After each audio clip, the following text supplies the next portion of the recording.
Chapter 3. Halfway up a mountain ridge, we came upon a large, dark hole. "Cool," said Tim. "Let's see what's inside." "I'll wait out here," Phoebe announced. "There's no way I'm going in there." "I'm with you," Arnold and Wanda said at the same time.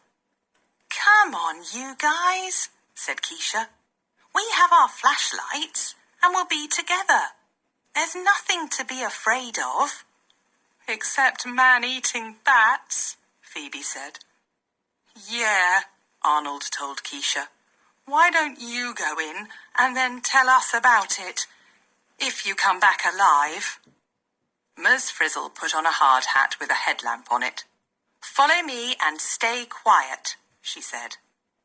D.A. took Phoebe's hand and pulled her into the tunnel behind Ms. Frizzle. The rest of us followed. Where Do Bats Hang Out? By Arnold. Bats like to hang out in dark, quiet places. Some choose caves, others find good roosting places in trees, barns, or attics of houses. It sure was spooky. Our flashlights made little circles of light on the walls of the tunnel, but we were surrounded by darkness. The air was damp and much cooler.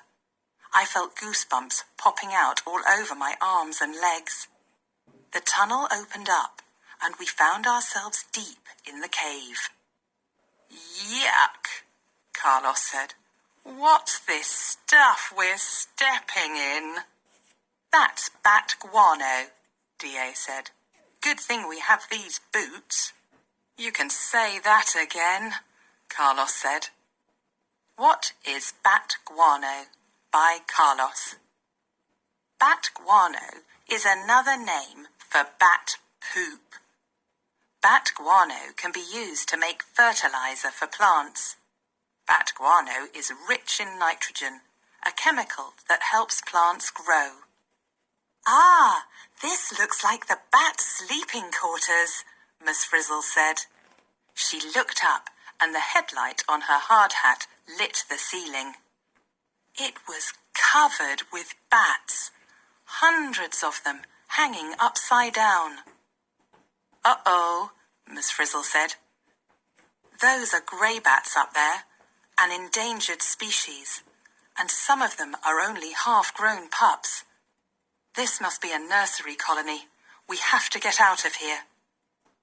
We didn't know why the Frizz was so upset, but everyone turned around and followed her out of the nursery colony. Then I got an idea. It would take just a second to snap a picture. I put my flashlight on the floor and aimed my camera at the ceiling. Click! The light flashed as I pushed the shutter button.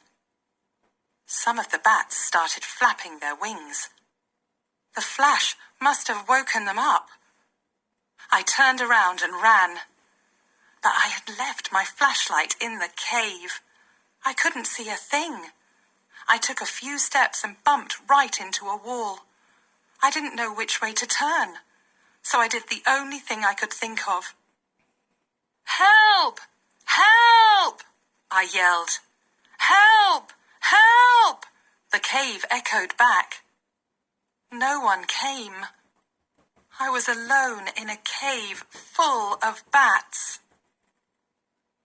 Chapter 4. I was lost in the dark tunnel and getting colder by the minute. I kept yelling, but my voice was giving out. Where was Miss Frizzle? At last, I thought I saw a glimmer in the dark. The light grew larger and larger. "Miss Frizzle!" I yelled. "Ralphie," she said. "What are you doing?" "I was taking a picture of the bats," I explained. "But my flash woke them up, and I was afraid they would attack me. I left my flashlight behind." "You probably scared them," Miss Frizzle said. "It's time we were out of here. Follow me." Everyone was waiting for us outside the cave. Was I glad to see the gang. Ralphie made a mistake. Miss Frizzle said. You see, grey bats have pups just once a year. Ralphie could have upset the mothers or caused these newborn pups to fall, and that would have been real trouble for this colony. As it is, grey bats are one of the most endangered mammals in this country. You mean they're in danger of becoming extinct? Tim asked. How come?